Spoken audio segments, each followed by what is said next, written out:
As a family, it's important to connect with nature because not only is it your present, it's your future. We'll show you how to work with Homeowners Association guidelines when installing a Florida-friendly landscape.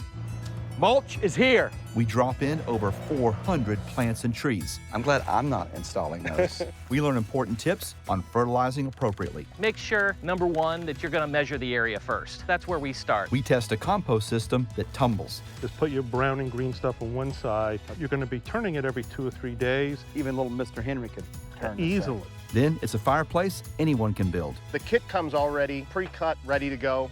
Does Felipe come with the kit? And then a rain barrel you have to see. We've got what looks to be a skunk ape. And of course, the big reveal. Whoa. Oh my God. Wow.